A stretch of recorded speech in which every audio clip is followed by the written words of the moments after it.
What's going on, guys? Knife Addiction 1890 here, coming to you with another review. Today's review is going to be on my first Reeve knife that I've ever bought. I've been wanting one of these for a while, and this one is the large Sebenza 21. We'll go over a 360 view on this thing, and I kind of just want to show you guys what it all comes with, because it does come with quite a bit of stuff. So we'll go over that first, and then I'll get back with the knife. Obviously, everybody knows about the cloth that it comes with, and it also comes with a sticker that's already on my Pelican case. This is the box, just in case anybody has not bought a Reeve knife before. Well, this was the box that mine came in. Description of what is there, which is the large Sebenza. And if there's any other features that you added to the Reeve knife, there would be another sticker on there saying, like, micarta inlays or something like that. And then we'll go over what's inside of here. What comes with this stuff is the birth certificate, which was born on April 7th. Tells you all the information, when it was born, his signature, and then the lifetime guarantee. Yes, lifetime, which is one of the reasons why you guys are paying this much for the knife in general. Reeve Knives contact card, which is just the address, phone number, fax number, email, and the website. A caution card that tells you that it is very sharp to not cut your dick off with it. Probably because it's not their fault. They just have to do that. So just in case you do cut that yourself, you cannot sue them or anything like that if you're a dick like that. And this one is the registration card, which I do plan on getting my knives registered.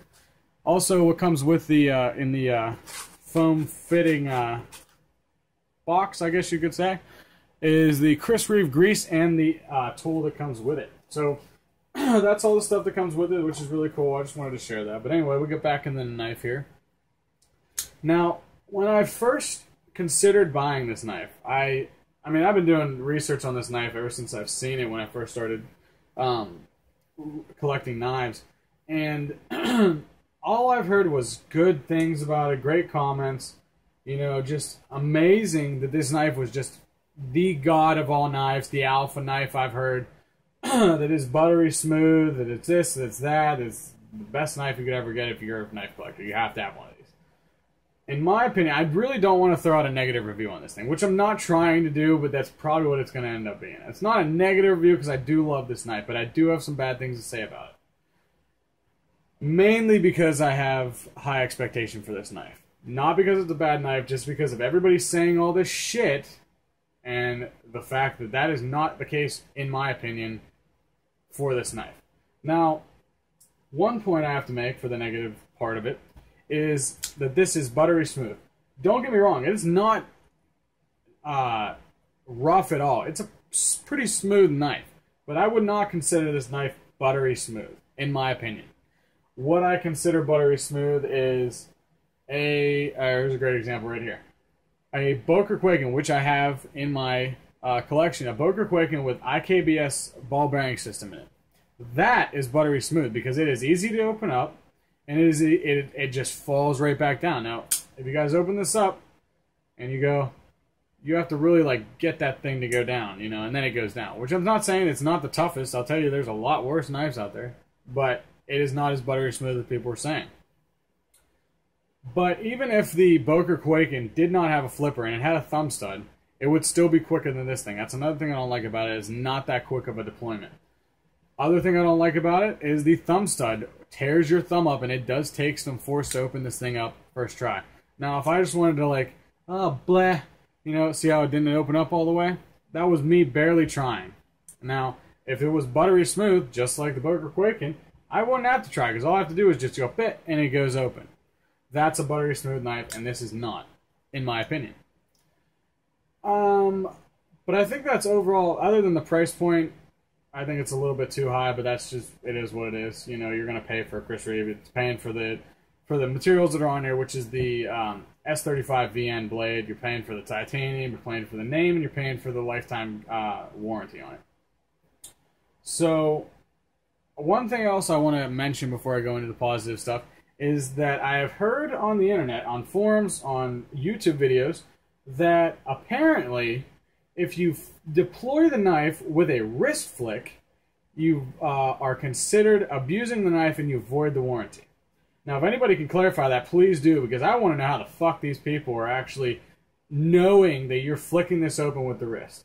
Please give me one good reason how you would know that I flicked this knife open with my wrist multiple times, that I abused the shit out of it, and that's the reason why it failed. There's no fucking way. That's just my opinion. If anybody knows the truth about that, please comment below. I would love to know. I'd love to talk about it, figure it out, what's going on with it, because that's bullshit if that's true. And it is that, I guess that is what it is, though, if it is true. But as going over a positive point on this thing, this knife is so wound tight. And what I mean by that is everything is just so close together that it is really hard to get any kind of blade play on this. It is very hard to get this knife off center.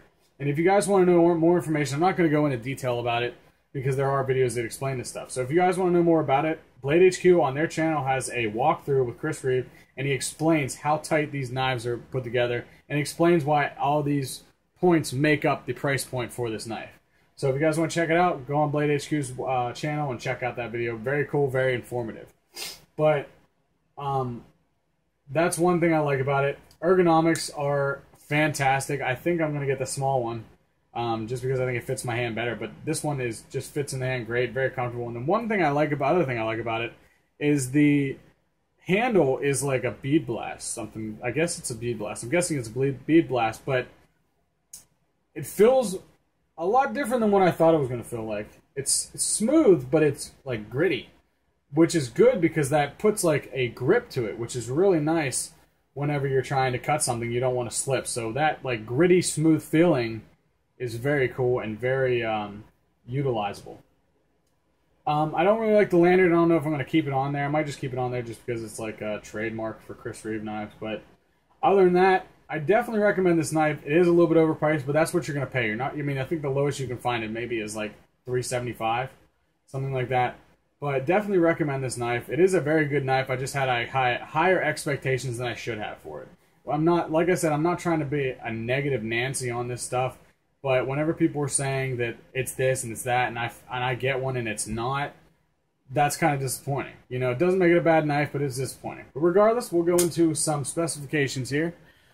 Specs on it for overall length is 8.335 inches. Blade length is 3.625 inches, so this is pretty big. That's why I think the smaller one will fit my hand better. The blade material on it is S35 VM, which is one of my favorite steels.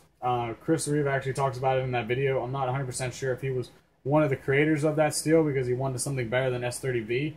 But either way, go check that video. It's really informative. Stonewash finish, which is one of my favorite finishes, just because it hides all the wear that's going to end up being on this blade.